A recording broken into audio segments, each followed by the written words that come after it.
Abiola Abrams, you are so welcome to Livsenergi-podden. This is a podcast for our readers and members in our book club and our publishing house. We are so happy to have you. Welcome. Oh, thank you so much. I am so excited about this conversation. And thank you for all that you do to make the world a better place. We need you and we need all of the books that you put into the world. Oh, thank you, Abiola. That's really warm to hear from you from the United States, New York City. Yes. So, yeah, we're talking with 6 hours apart, kind of. And you're Yes. in the middle of the day, and I am just rounding off this workday. Perfect. So, we are here today to talk about your writing. So, you're an author, and your latest book is called The Divine Frequency in English, and in Swedish. This is what we have produced as our version for the Swedish audience. What do you think? I love it. It is I gasp. It is absolutely gorgeous. It is so beautiful. And it's fitting for like you captured the essence of this book so perfectly because it's a book about the universal laws, but it's a little bit of a different take on the universal laws. So the name, the divine frequency, well, you say it for me, please, Alexandra, in Swedish. Okay, so actually, the Swedish title is called Universums lagar I praktiken, and that is the universal laws in practice. Beautiful. Yes, which is exactly what this book is about. Exactly what the essence of this book is. So, Yeah, great. So we figured this is the key to the divine frequency. yes. Yes, that's it exactly. So the divine frequency is the vibration of the divine, if you will, like the frequency, the God frequency, the frequency of the universe. The silent song that the divine plays. And as you said, it's the universal laws are the keys. When you put the universal laws together, they're the keys to the divine frequency. So it's the perfect title. Okay, perfect. We got it right. Yes, yes, yes. Yes, you did. The art, everything. It's gorgeous. Yeah, we have a really nice art director. So we want to talk about the book. We want to talk about you, and I figured let's just start with you, perhaps going back a while. Okay. So if we think about if someone had met you before your spiritual path began, who would they have met? What would be your dreams? What were your struggles? What were you trying to figure out? Okay, so permission to speak frankly, my friend Alexandra. Okay, I'm a New Yorker, so I'm always like very blunt. So the person that they would have met if they would have met me, before my personal spiritual journey, you would have met a hot mess. That's what we say. That's the American saying, like a hot mess. Meaning that I had, as humans do, a lot of challenges that I was dealing with, and a lot of insecurities. And those challenges took the form of codependent relationships and disordered eating and feeling just unhappy with myself and my life and feeling like things were that things were not working out for me. So if right now my favorite mantra and affirmation is every day in every way things are working out for me, at that time it would have been the complete opposite of that. That's a very nice affirmation.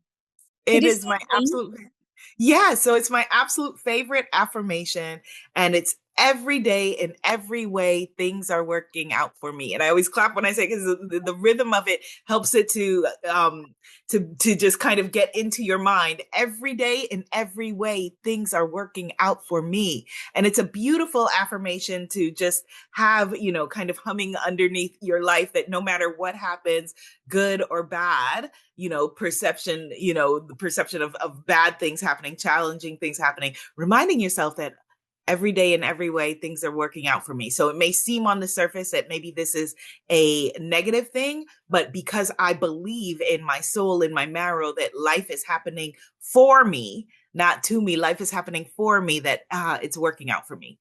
It's working Yeah. out. So that means that, okay, thank goodness for freeing me of that, whatever it is, that job, that relationship, that situation, that, friendship, whatever it is, that, because every day in every way things are working out for me. I love that. It all almost sounds like a song, Yes, right? yes, So yes. It is like, yes, it is. And it's interesting because now that I have a toddler, I make everything into a song, but I was already doing it already with my affirmations. And so what happened then? How did you enter into the divine frequency? What was your key into it? so in there's a belief in my culture, and I don't know if this is in your culture as well, but that, we kind of have to hit a rock bottom in order to realize that, things can no longer keep going down the path that they are going, that, everything, that this is no longer, life is no longer acceptable for me in the way that it is going. And I think that for me, one of the big breaks, like a big breaking moment, was that I had a marriage to someone who I had gone to school with and really felt like was my best friend, and all of these things, and then it didn't work out, because he, as much as I thought that I knew him and as close as we were, he turned out to be lying and cheating and all of these things from day one, from before. And the interesting thing is that when I was preparing to get married, I remember saying to a friend of mine, I was like, I don't know, I'm having a feeling. We always have a feeling, but I didn't have the courage to trust my intuition. I said, I don't know if this is going to, I'm just feeling kind of funny about this. And I remember she said to me, well, we have our dresses already, because she was a bridesmaid. She said, well, everybody's got their dresses and we have our plane tickets, because we were in getting married in another country. She said, got our plane tickets. We've got our, and I was like, well, that's true. Everyone's got their dresses and their plane tickets, and went ahead with it. And on the surface, in human life, it was a terrible decision. It was the wrong decision. It was the wrong person. But on a spiritual plane, it was exactly the right decision. And it was No? exactly the right person, because it caused me the break that I needed, meaning, break down, Yeah. the feeling of things, everything fell apart, but it really was a falling together of just realizing, like, oh my goodness, like, this is wild. Like, I just had, 70 of the people that I love the most fly to a different country, marry this person, 3 months later finding out that he's got, women coming through my home and all of these things, 3 months later, feeling like, and at the same time that happened, my mom that exact year lost two of her sisters, died completely separately, back to back. So my whole family is grieving, cannot talk to anyone about this. I felt embarrassed to talk to my friends about it, because we'd all do, we're the happy couple. And it was just devastating. And so I had to find something. And so I had already started dabbling in reading various spiritual teachings. I've always read various spiritual teachings. And so I was, a lot of dabbling was already happening. I come from a spiritual family. So, but I made it a dedication to figure out something different, because I felt like my life needs to change. And so interestingly enough, I started listening to Hay House that publishes me today. At the time, they had something that was called Hay House Radio. That's what has become Hay House Podcasts. But at the time, it was called Hay House Radio. And it came on like different times during the day, different spiritual teachers. And I really just inundated myself with doing spiritual work.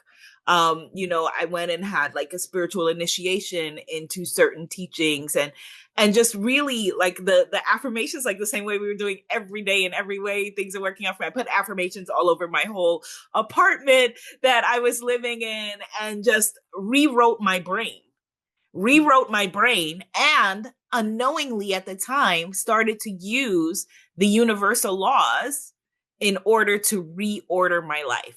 So it's like if the divine frequency is the frequency of life at perfect pitch, the universal laws are the roadmap that take you there. And so at the time I started to work with like the law of attraction and the law of polarity and the law of assumption and various, spiritual laws in order to reorganize my beliefs about myself and my beliefs about my life and the kind of life that I deserve. And that's a fantastic journey. So you are the living proof that the universal laws leads you to a better place. I am the living proof. Absolutely. Absolutely. And How many people, long ago is this? so this is over 10 years ago. This is over 10 years ago. But I think it's really important, Alexandra, to point out that still, because I'm a human being, we're human beings in this earth school, that there are, lessons that we have to learn again and again. And I think it's important to point this out because Oh, you're not oftentimes, yes, I will have people who will come up to me and say, "Oh my God, Abiola, I've been doing affirmations for X amount of years. I've done this, I've done that. Why am I not there yet?" As if it's a place that we're going to achieve. And you're going to say, "Hallelujah, Yeah. I fixed, life is perfect and I have no problems ever again." And that is not so, because we're humans evolving. And so when you have, if there's a shadow part of your life or your person that you are dealing with, when you've healed it and integrated, yes, another one will pop up, because while we're here, that's the point of our evolution. That's the point of it. So so even though this was a while ago, trust me, there have been other things. Of course, no one is expecting anyone to be perfect, like the same from one starting point to the end. No, no, no. Yes. Yeah. Yes, it's that exactly. It's that exactly. And so the beautiful thing is that the universal laws really do give you a roadmap, and you don't have to master all of them, but you could even just take one in and, work with one of them. By doing that consciously, already your life will be in a better place. Yeah, that's true. So talking a little bit about that, because this book is different there are several laws about the law of attraction, right? Yes. There are several books about the law of attraction, and there are several books about the law of synchronicity, for example.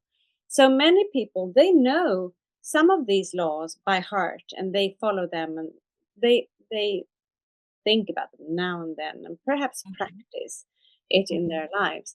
But this book is different, because it's a whole system of laws, Yeah. right? Can you talk a little bit about that? What does that mean? So, interestingly enough, I say all the time that science is catching up with spirituality. So, some of these laws you may have learned in physics class. So, for example, we learned that, an object at rest tends to stay at rest, an object in motion tends to stay in motion. That's the law of rhythm. These are all spiritual laws. And so, the reason why I thought that it was very important to do it as a system, I have a previous book that was specifically focused on manifesting and the law of assumption. That book in English is named From Imagination to Reality. But the reason why I wanted to write this book is because we all have different ways of understanding and processing the world. And so just the same way that you may be a visual person and someone else may be an auditory person, for all of us, for some people working with the law of attraction or the law of assumption or manifesting laws, that may not be in alignment with their way of accessing the divine frequency. They may find a better path with working with, the law of divine timing, or, that there are different ways that and even for ourselves at different times in our lives, knowing the different laws rather than thinking, okay, well, I put everything up on a vision board and I have this vision board and I'm looking at the vision board and I'm doing whatever. And why isn't it working? Coming back to the question of why isn't it working? Well, have you considered these other laws and considered the fact that, instead of, instead of getting locked into, well, why am I not magnetizing whatever it is to me, realizing that, okay, the law of assumption is about what I believe to be true, or wow, I'm not manifesting what I want, but I'm manifesting who I am. And so by working with the paradigm, the way that I see the world, that is what's going to create a shift. I felt like people just needed more information because people were getting locked and stuck and not able to move forward and feeling like, well, I've done the vision boards, I've done the chanting, I've done the whatever. And I wanted to give them more access. I didn't invent the universal laws. They're always there, but I just put them all together here. I think so we had 10 years ago, we had another book about the universal laws, and it was very appreciated by our readers. And so I've been waiting for this book. Yes, I have. And Perhaps so you manifested it, Alexandra. yes, probably I did. And so there are many universal laws, spiritual principles, you could say, or cosmic principles, right? Yes. Yes, absolutely. The How book many are presents. there? Are there like a number you can say, or? Yes. So this book happens to present 23 universal laws, and many of them are, slight iterations of the other. It's like really a very specific universal language. And what was really exciting, I'm a bit of a spiritual study geek. What was really exciting was that the laws in this book, I feel like I didn't choose which laws could go in this book. I feel like they chose me through years of study and practice. And, they're not so much a menu, but I think of them as a web. So they're all interlocked. And so, like the law of vibration naturally affects the law of attraction and the law of rhythm. And, when we understand the bigger picture, we stop worrying about manifesting and realize that manifesting is really being. Yeah. And that is the power. That's a very powerful place to come from. That realize, wow, okay, it's about being. Who am I being? And realizing that we're always manifesting. That right this minute, we're everything that is around you in your life. Like you and I manifested this conversation. We're always manifesting. We're always co-creating.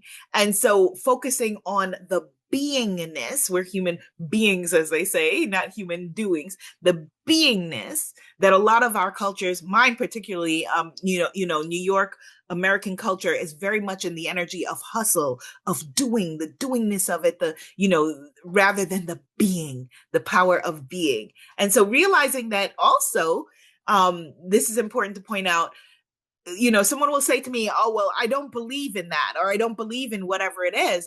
And you don't have to believe in the universal laws. They just are. So it's like, I could say, I don't believe in gravity, Alexandra. I don't believe in it. Well, it doesn't care, because no matter what, if I drop something, it's going to fall, whether I believe in gravity or not. So you don't have to believe in it. But these are, if you're feeling stuck, like these are ways that you can move the needle, move the energy forward. Do you have a personal favorite law? So I would say that my favorite, I have a few that are my favorite, but if I had to pick one for this conversation and for the people that I feel that we are co-manifesting to join us in this conversation, the law of vibration. Mm-hmm. So, and the law of vibration, I would say, because people often try to change the thing on the outside, rather than changing the inside and the internal state. And that is really, really the key to all of these laws. So, what I'm saying is that, if, for example, your car breaks down on the road, you can stick affirmations on the car if you wish, but it's not going to move forward. You have to put the gas in it or the petrol in it, right? And this is the same with us, that you need to change your internal state. So we try to change the things that are on the outside, but the internal state is what we're not shifting. So, for example, I have a friend who owns a gym, a place where you go and you work out.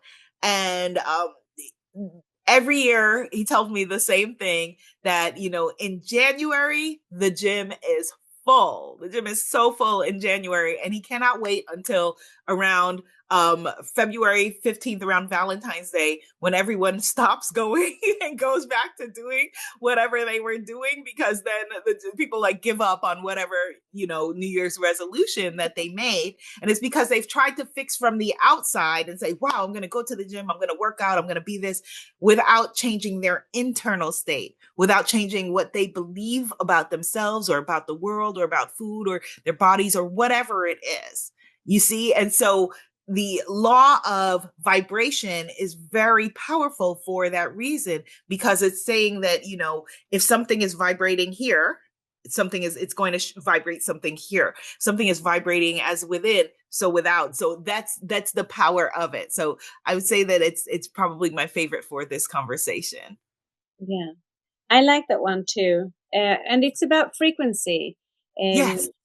And you can feel. I mean, I believe that I can feel if I'm on an off frequency, or if I'm on the frequency where I feel comfortable, where I want to be. So sometimes you say, "Did you wake up on the wrong side or the right side?" That's kind of, so. What frequency did you wake up to? Yeah. Yeah. Yes. But you Yes. can always shift, right?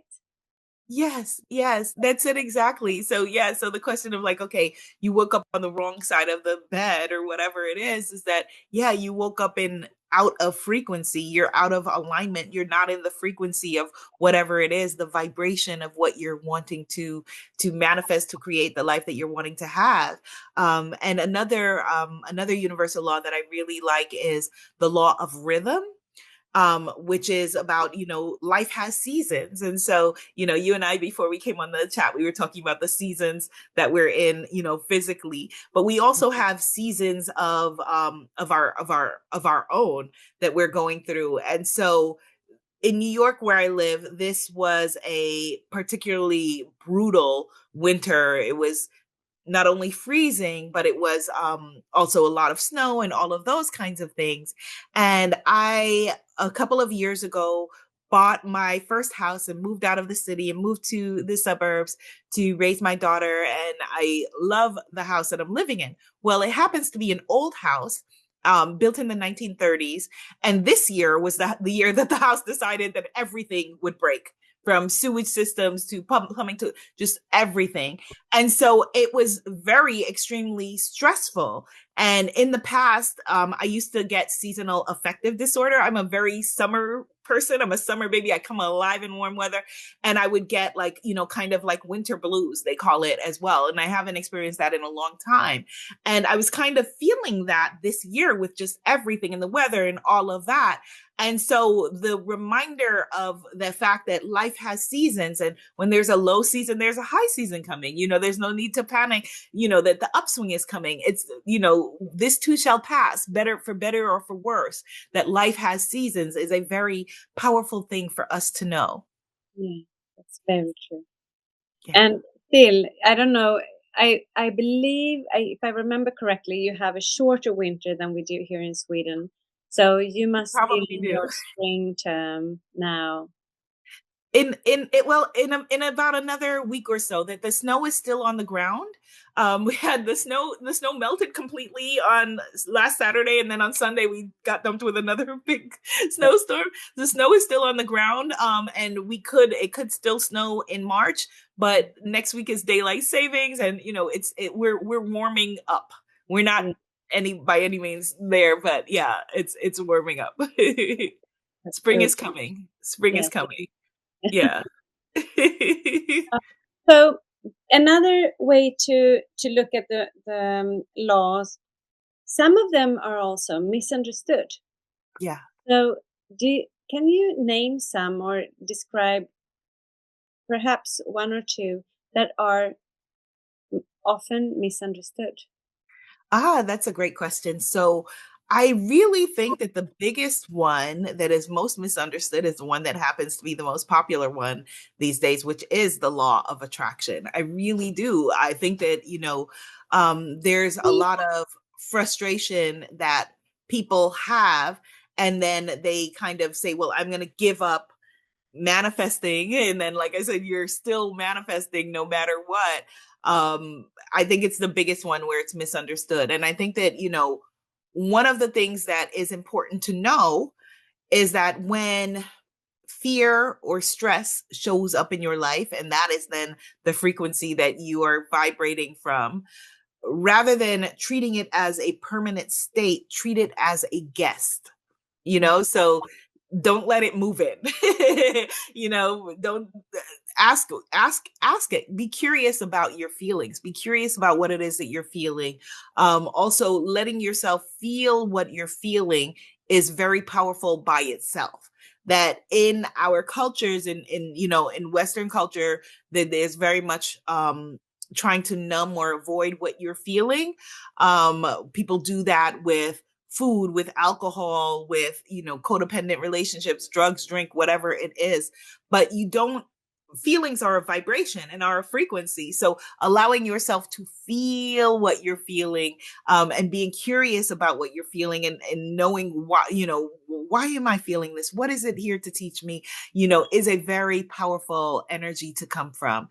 And I feel like that alone by itself can shift everything. Can shift everything.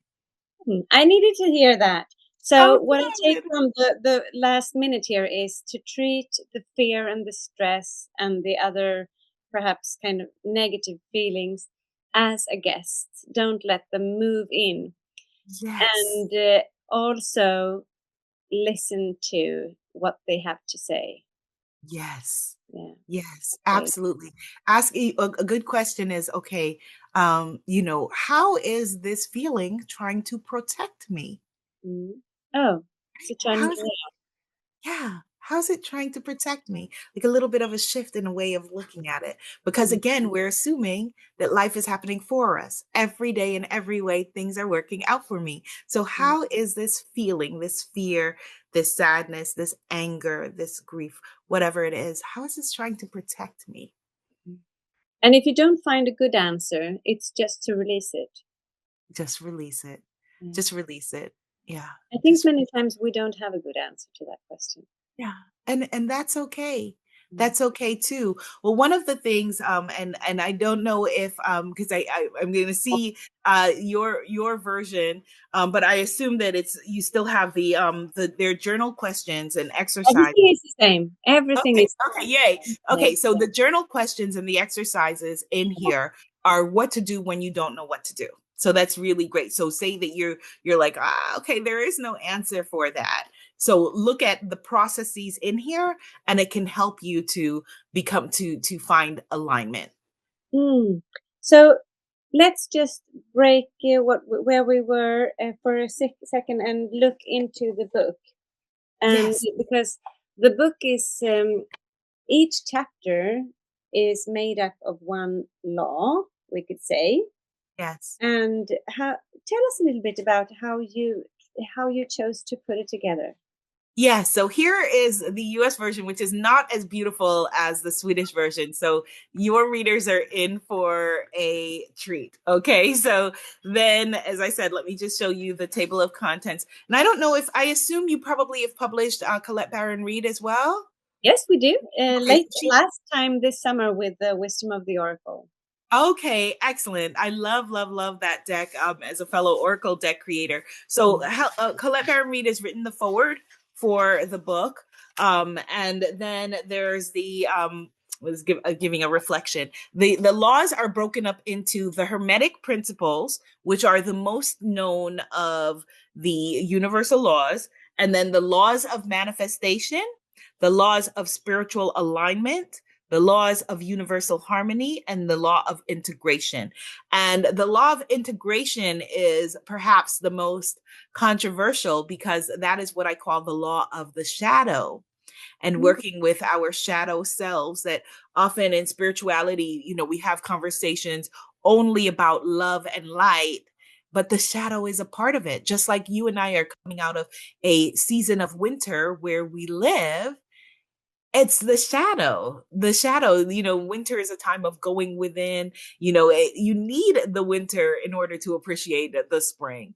And so the shadow is housing. It's all of the places where we were told, these parts of us are unwelcome, and so we want to stuff down and avoid those parts of us. And you cannot have a full and holistic sense of yourself and your life without dealing with looking at integrating the shadow self. So the shadow is law number 23. And I call it the law of integration, the law of the shadow. And so the way that let me show you how each chapter. So here's, for example, the law of mentalism.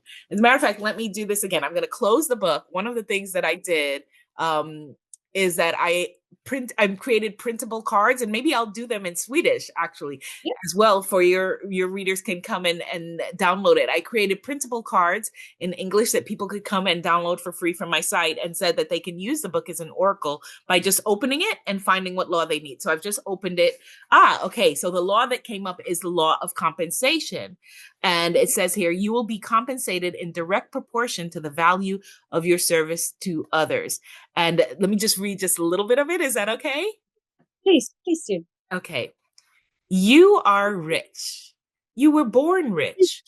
Then every experience, every relationship, every challenge deposited wealth into the bank of your soul. You have a reservoir of talents, insights, and passions, resources that can generate monumental returns in every area of your life. Now it's time to tap into that wealth. Money is great, but this is not just about financial gain. This is about the universal balance of giving and receiving. What you put out has a way of coming back to you, not always in the form you expect, but always balancing exactly what you need. Every action, thought, and every bit of energy you send out sets the stage for what returns to you. You have an account in the bank of life. Every good deed, every positive thought, every moment of genuine kindness is a deposit, building up your spiritual wealth and setting you up for withdrawals and abundance and the happiness you need. So we've gotten a message for ourselves for the day of what we need at this moment. Yes, and that's very beautiful, actually, to have a bank in the soul. Yes. Account in the soul. Yeah. It Yes. was really Yes. nice. Thank you. Yes, you're welcome. And so if someone was doing this practice themselves, they then could go on, read the whole chapter, do the exercises that are in the chapter, and really you could devote a week to, okay, this is the law that I'm going to be working with this week, and really work on integrating it into your life. And then next week, do the same. And you can read the affirmations and everything that goes with each law. And really, that's a beautiful way of adding each law to your life. So I say that this is a book that you do rather than a book that you read. It's a practice, a spiritual practice. I totally agree with you. And it just struck me that actually what we could do is, instead of a law of A Course course in Miracles. yes, Yes. so instead of that, we take this one. We have 52 weeks of the Yes. year, and Yes. we have 2 weeks for every law, Yes. and then Yes. we have a few weeks of vacation. Yes, that's great. Yes, that's it exactly. Yeah. Yes, beautiful. Yes, and it it will literally, like, people have told me that they just following through, either, some people, they need to go in order, and that's fine if you need to go in order, but for some people who, want to go the way that I did, both ways, people have told me that they found it to be a built-in course, like you said, that changed their lives, because they're spending time with each law and spending time with themselves and how they work within the universe, and it's a really beautiful practice. It is, definitely. So I figure it. So we were talking about how to change your frequency, or that you can wake up and be on an off frequency. Yes. How do you have a personal exercise or practice to shift that energy? Yes. So I have several. I have several. So one of the easiest ones to do is breath work. Yeah. So by doing a box breath, which is, inhaling for 4, holding for 4, exhaling for 4, that by itself, boom, you've changed your frequency. Yeah. So that by itself is something that is healing, that is powerful, and a beautiful way to shift your frequency. It could be as simple as, because I very much believe in working with what you have, you could go for a walk. Go for a walk, and you are shifting your frequency in that. Pick an affirmation and chant it. Okay, I've opened, focusing on enjoy inner beauty, focus on kindness, compassion, integrity, and generosity. Kindness, compassion, integrity, generosity. Kindness, compassion, generosity, integrity. You could go for a walk chanting those words, and you've shifted your frequency. I think that we complicate it a lot as human beings. We think that it's a very complicated thing, but our frequencies are already different right now in this conversation than they were at the beginning. We're different people than we were, 40 minutes ago, because, we've been having these conversations and we've shifted, and, and our molecules are different. We're different human beings Yeah. all. Yeah.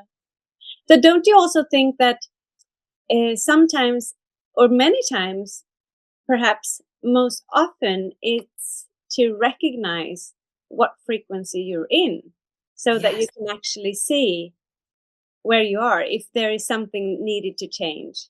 Sometimes Yes. perhaps you don't even think about what you're sending out, but kind of Yes. assuming.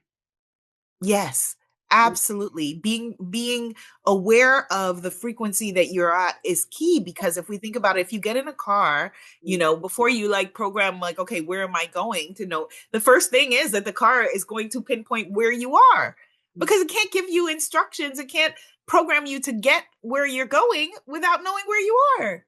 No, that's very true.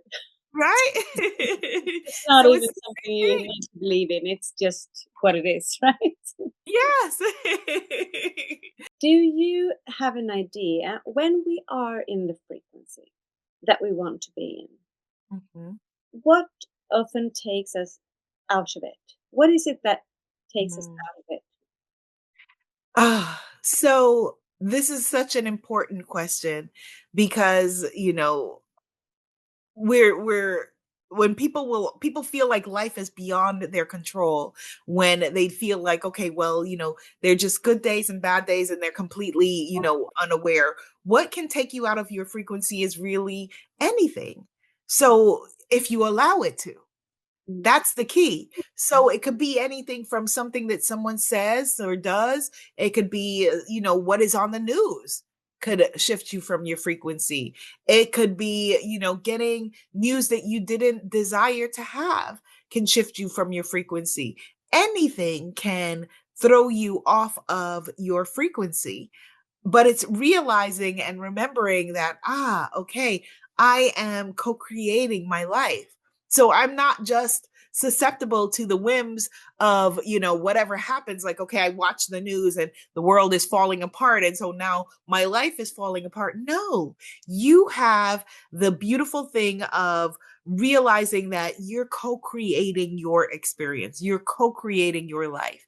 And so if you start with reminding yourself and remembering that, that you're, no matter what is going on, or no matter what has happened in your life, that you're not broken, right? That you're not broken, that there's nothing wrong with you at your core, that maybe you're just out of alignment, or this thing that happened just shifted you out of your alignment. And so realizing that also that life is not punishing you for anything, that, life is just responding to the frequency that you have. So just you can shift and calibrate yourself back into frequency. So it's like a, I don't know if you call it a thermostat. Do you guys have that word? Do you have that Yes. word? Okay, so like with the thermostat, when it is too cold in my home, then I turn the thermostat up. Or if it's too hot, I turn the thermostat down. So it's the same thing with your adjusting your frequency and using the universal laws to do so. That again, because you're not broken and nothing is wrong. No matter what has happened, nothing is wrong with you. So as long as you have breath, you have the power to shift your life the way that you want to shift it. And that is wonderful. Like, what a wonderful revelation that as long as I have breath, you're not too old. It's not too late. As long as you have breath, you have the power to be able to shift your life the way that you desire it to be. And it's not So, about hustle. It's not about efforting. It starts with inside. yeah. So if you're sad, if you lost someone, or if you are having a tough time, or you lost your job, or whatever, that actually makes you sad. So Yes. when we talk, I listen to what you say, and I feel that everything is in alignment with myself. However, if you are sad, if you need to be sad because you are grieving, Yes. how should we think about the frequency then? Because we also need to grieve. Yes. If you are sad and you're grieving, grieve. This is such an important part, Alexandra, that I feel is missing from spiritual conversations, that, that somehow we must be somehow artificially happy all the time. Grief is a natural state of life, and it's a natural reaction to loss. Whether you've lost a person or a job or a relationship or an opportunity or whatever it is, allow yourself to grieve, because if you don't, grief waits. Grief Yeah. doesn't go away because you've happy joy pretended it away. Grief will wait because grief needs to be felt. Like before, when I was talking about honoring your emotions, your feelings, by allowing yourself to feel your feelings, that by itself is such a powerful spiritual practice, allowing yourself to feel your feelings, allowing yourself to grieve and honoring your grief, allowing it to be felt. That is a key frequency by itself, the frequency and the energy of grief, the energy of loss. Because we know that, again, the law of polarity states, as within so without, that things ebb and flow. And so you are, Rhythm. So if you're yes, up, you're the down. rhythm, yes, also, yes, that's it, exactly. So grieving is natural, and allow yourself to grieve, allow yourself to feel. I remember when I had a lot of issues with fibroids, and I felt the spiritual communities that I was in at this time, this was, maybe 8 years ago or so, or yeah, 7, 8 years ago, the spiritual communities that I was in, I felt ashamed that I was having health issues, because I felt like, oh my goodness, like this is embarrassing having health issues, because as a spiritual teacher, I should be, I don't know, levitating over my home or something like that, and not having human issues, which is ridiculous, which is unfair, and which is unhealthy. And it's a way to tyrannize ourselves further. It's that we are, again, we're human beings having this glorious human experience, and that's why we are in earth school. And so, if you are, if upsetting things happen and you are upset because upsetting things have happened, yes, you will get to the part where, there's this saying or this philosophy that is, my barn has burned down and now I can see the sky. Well, that is lovely. But also, if you are now without a place to live and you don't have your home, but it's natural that you would grieve and be upset and, have challenges with that. And so do not beat yourself up and tyrannize yourself. It's tyranny of the self to think that somehow that you are not allowing yourself to have human experience. That's very true. So good. We have declared that we can be sad and we don't need to up our frequency just because of it. We need to. No. And our sadness, it wants to be felt. Our sadness came to teach us things. Our sadness is so important. So important. And it's interesting, the as a matter of fact, because I feel like this work with the shadow is so important, that my next oracle deck that's coming out next year is the moon goddess shadow oracle, because I feel like working with the shadow is so key and so important, because the idea that you should stuff down your feelings, love and light then becomes as traitorous to the self as people who are saying cold and callous things. It's the same. It's the same thing. It's it's not honoring of the self. But this entire book, I would say, is also about, I mean, not only the chapter of the shadows, but the entire book is about, looking into yourself deeply. Yes. Yeah. Yes. Which is Yes, it absolutely is. Have you seen what this book does to people? So when people are starting to see the bigger picture of the universal laws, what happens to them? Oh my goodness. It's really, Alexandra, it's quite magical, quite lovely to see and to experience. They start to soften. The energy of the frantic energy of hustle dies down. They start to radiate in like a quiet confidence, because they know that they're backed up by the laws of the universe itself. Like, how cool is that? Like, life is rooting for me, life is happening for me. Like, that's a very powerful and empowering statement. And so yeah, they really moving out of hustle, out of the energy of feeling like you have to earn your place on earth, that you have to earn yourself, when really it's that the fact that you were born, your birth certificate is all the proof we need that you're worthy, all the proof that we need that you deserve, all the proof. It's just the fact that you were born like that by itself. And so that's a big change that I see just in people's energy and feeling of I'm worthy and deserving. Great. That's so beautiful. Birth certificate is our ticket to Earth. Yes, yes, exactly. So, besides the box breeding, for example, if someone feels stuck in life, what would you suggest they do to? Okay, so the first thing that I would want to tell them, which actually may be a bit annoying if you're feeling stuck, but I'm going to tell you that you're not actually stuck. And so here's the reason why. So for all of the laws that we've just been talking about, how things are always shifting and always in motion, that's universal law. So we're never stuck.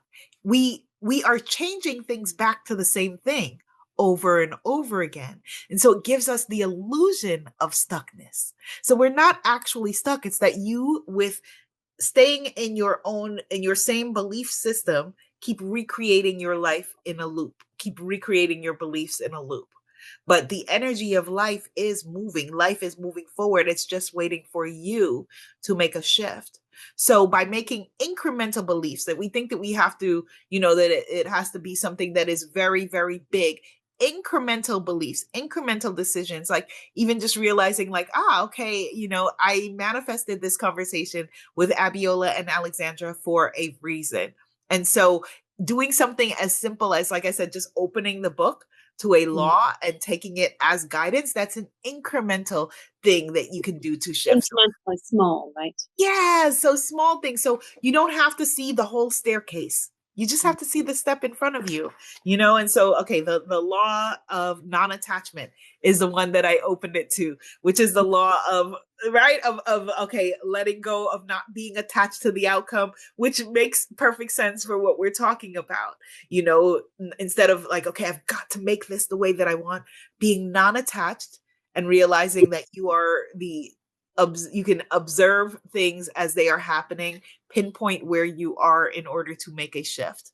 One thing, So, one so tiny thing. that is so interesting. But don't you think, because I'm in that position where I'm trying to, fight myself or find the next step. And Yeah, instead of doing that every other day, I tell myself, so perhaps you should just sit back. However, I'm not a person sitting back. yeah, I'm just relaxing and waiting for things to come our yeah, way.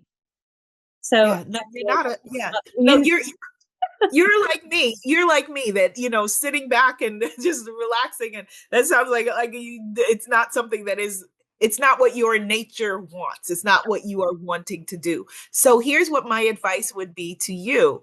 For if you're the kind of person that is a multi-passionate person, and the way that your purpose expresses itself on earth is that you are that object in motion, but you just don't know what the next motion is.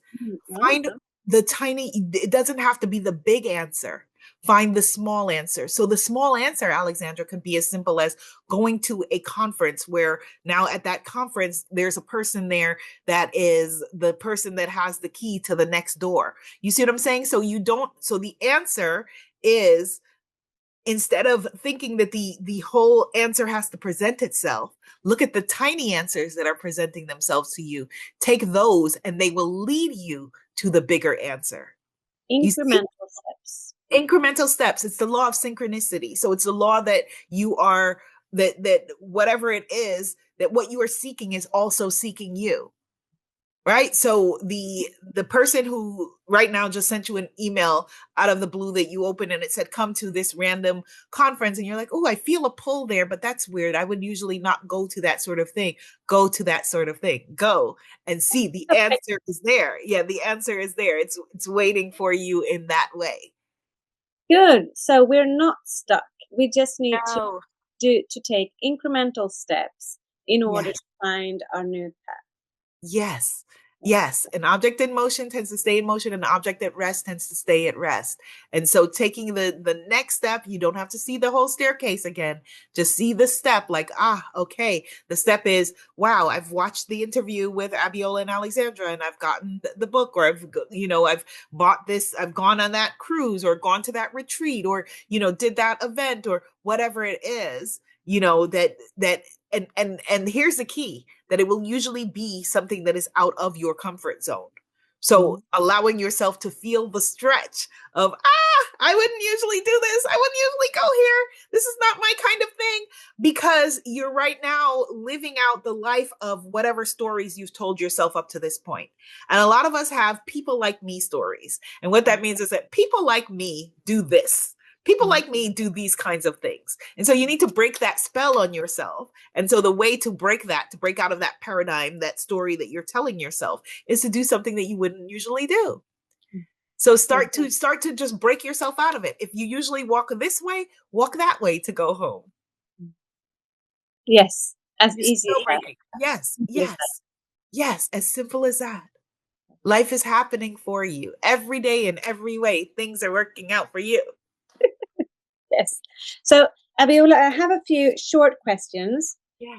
that are fun and could, serve as short golden nuggets, as we normally call them. So, I'll just fire off and you Okay. respond spontaneously. So, how can we recognize when life is trying to guide us? Oh, this is my favorite. The synchronicities. So look for the clues, repeated numbers, a book falling off a shelf, a sudden gut feeling. Life speaks in whispers before it shouts. Like, okay, that person reminds me of someone, or I'm feeling at home with this person. I feel, look for the clues. Look for the clues. And that by itself is right there. There's your pathway. Perfect. I'll go to the next one. What Yes. is flow, really? So flow, and we just talked about the law of non-attachment. Flow is the absence of self-doubt. Or even if you don't have access to the absence of self-doubt, a softening of self-doubt. You can start with where you are. A softening of self-doubt. It's when your actions and your spirit are moving in the same direction at the same speed. That's what flow is. So being in a flow state, that's what being in a flow state is. Your actions and your spirit are moving in the same direction at the same speed. So here's a follow-up on that one. Is flow the same as the divine frequency? Yes, yes, yes, yes. It absolutely is. It absolutely is. And so the divine frequency, you can, when people talk about, runner state when they're running, when people, orgasmic state when they're intimate, like all of these things, that's all the divine frequency. That's all the divine frequency. Yeah. I just saw a picture of millions of people being orgasmic at the same time. Ah. Well, if it's a safe for work picture, please send it to me. I would love to see it. So we talked about the one habit that instantly shifts your energy. It's about box breathing, perhaps, Well, or let me give something easier if I can, even, Alexandra. Gratitude. So even if the breathing part feels a little bit complex for you, gratitude. We all have access to gratitude. So gratitude for something tiny, a good cup of tea, or the way that light hits a leaf. Like, I love looking at pictures of nature. I love the way my daughter laughs. Like sometimes we just look at each other, we just laugh. Like that breaks the circle of whatever negativity, perceived negativity in the world instantly. So gratitude. What are you grateful for? So just close your eyes. If you're watching this, you don't know where to begin. What am I grateful for at this moment? And just by doing gratitude, the divine frequency. so several of the things that we've been talking about, the solutions to overcome a certain obstacle or challenge or low frequency or what it can be, Mm-hmm. is to be present. Yes. So you cannot see the sunshine on the leaf if you're not present. You cannot hear your daughter's laughter if you're not present. Yes, I love presence by itself as a spiritual practice, that it is so powerful. And again, it's something everyone has access to, but just, there was a book I started years ago. Maybe I'll go back to it at some point, but as writers, we have like a ton of things on our hard drive at any given point in time. But it was a book about radical presence. And the only reason I stopped writing it, like I started writing and didn't, because then it was like, okay, that's the whole teaching.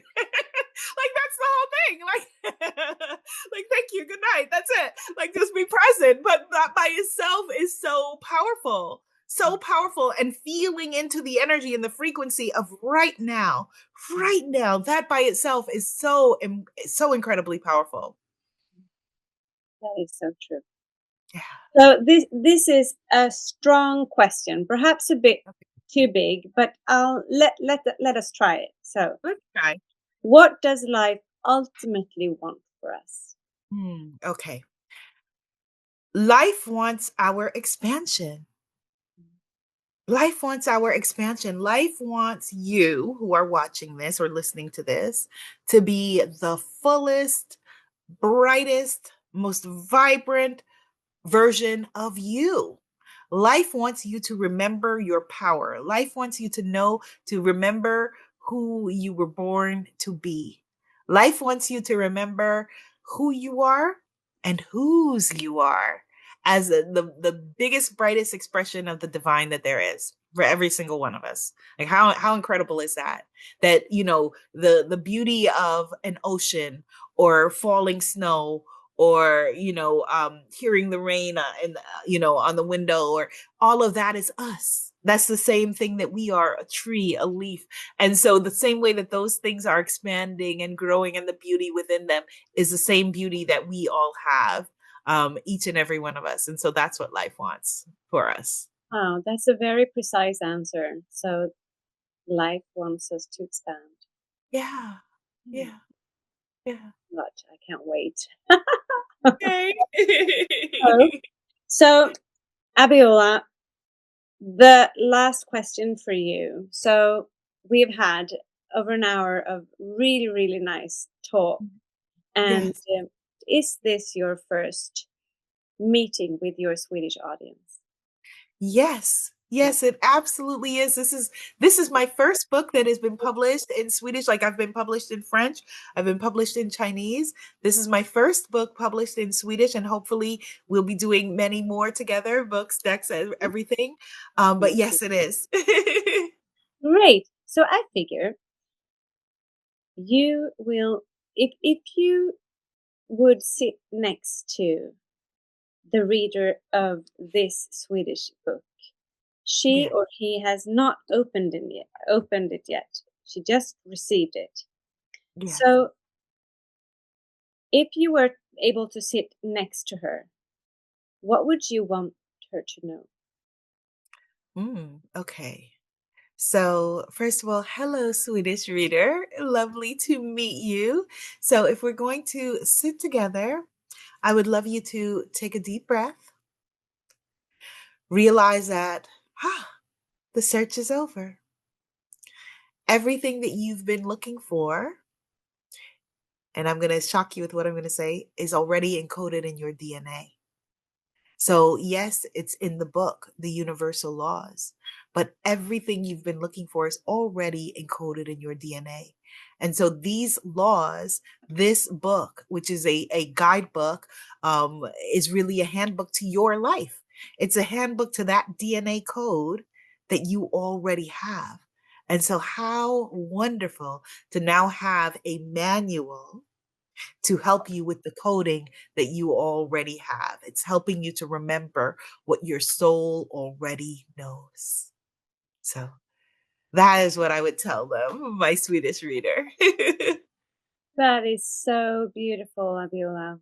That this is just a map or a practical handbook on the way to Yes, remember, yes, open up, and expand. yes. Open up and expand. Open up and expand. That could have been a great title as well. God, yeah. I love Yes. your picture on your email. Whee! Yes. Yay. Thank Oh, you. thank you so much, Abiola. I'm very happy that you could take the time and talk to me and give all your wisdom to me and to Sweden. Thank Oh, oh, you're welcome. You've made me emotional today. Thank you so much. This was such a beautiful conversation. And I feel, Alexandra, that we have expanded in this conversation. And so, how wonderful. What a powerful meeting that we have had. Thank you. you. I agree. Couldn't say it better myself. Mm. So I will wish you a lovely day with lots of laughter with your daughter, Thank and you. I hope to see you again. Oh, deep bow to you, my friend. We will absolutely meet again. Bye bye. Bye bye.